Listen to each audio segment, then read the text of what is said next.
Marriage తర్వాతకి create అవుతున్న illegal అఫైర్స్లో అసలు తప్పెవరిది? ఒక ఆడదానికి పెళ్ళయి మొగుడున్నాడు పిల్లలున్నారు అని తెలిసినా కూడా ఆడదాన్ని ప్రేమ పేరుతో ప్రేరేపించి దాన్ని ఎట్లయినా దక్కించుకుందామని చూసే మగాడి తప్ప, లేక పెళ్ళయింది అని చెప్పి మర్చిపోయి మొగుడు ఉన్నదని చెప్పి వదిలేసి కనీసం పిల్లలున్నారని కూడా పట్టించుకోకుండా ఒక మగాడు కొంచెం ప్రేమ చూపించగానే ఇవన్నీ వదిలేసి వాడి ప్రేమకి దగ్గర అయ్యే ఆడదాందా. నాకు ఒక సిస్టర్ మెసేజ్ చేశారు. ఆమెకి 10th క్లాస్ లో ఒక రిలేషన్ ఉందన్నమాట, ఒక లవ్ స్టోరీ. ఇంటర్ తర్వాతకి అబ్బాయి ఏమైపోయాడో తెలియదు, ఎటు వెళ్ళిపోయాడో తెలియదు, ఒకరికొకరికి పరిచయం కూడా లేదు. దాని తర్వాతకి అమ్మాయికి పెళ్లి అయిపోయింది, పిల్లగాళ్ళు కూడా ఉన్నారనమాట.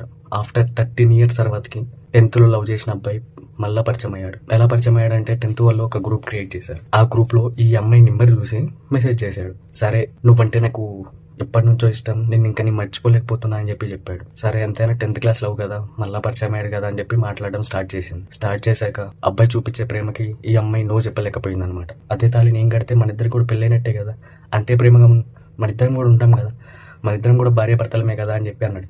ఇంట్లో ఎవరు లేని టైంకి అబ్బాయిని పిలిచింది అమ్మాయి. సరే అని చెప్పి అబ్బాయి వెళ్ళి ఇంట్లో దేవుడి ఫొటోస్ ముందే తాళి కట్టేశాడు. 13 years తర్వాతకు వచ్చి నాకు అంతే ప్రేమ చూపించేసాక నువ్వు చెప్పలేకపోయా అని చెప్పి వాడు తాళి కడతంటే తాళి కట్టించుకుంది. ఇప్పుడు ఎట్లాగో మన ఇద్దరం భార్య భర్తలం, తాళి కట్టేసా కదా, మరి ఫిజికల్ అవుదామా అని చెప్పి అడిగాడంట. నువ్వు చెప్పలేకపోయినప్పుడు కూడా సరే అని చెప్పి వాళ్ళిద్దరు ఫిజికల్ అయ్యారు. బాగానే మాట్లాడేటోళ్ళు, కలిసేటోళ్ళు, మెసేజ్లు చాటింగ్స్ అంటూ ఉండేవి.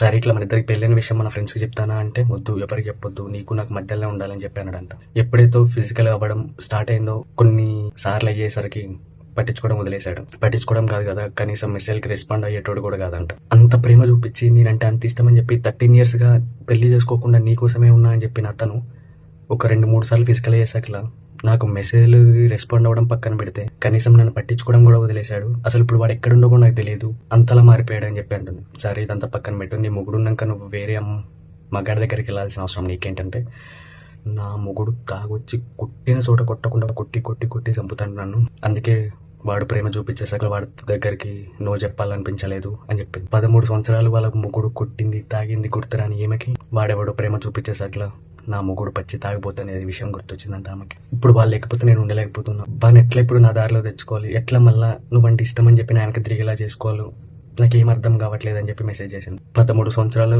పెళ్లి లైఫ్లో మొగుడు తాగొచ్చి కొట్టింది ఏది గుర్తులేదు, కానీ 13 సంవత్సరాల తర్వాతకి ఎప్పుడో చిన్నప్పుడు ప్రేమించిన వాడు వచ్చి నువ్వంటే నాకు ఇంకా ఇష్టం, నిన్ను ఎంతే లవ్ చేస్తాను అనగానే మొగుడు తాగబోతాడేండు, మొగుడు కొట్టేటోడేండు అన్నయ్యండు.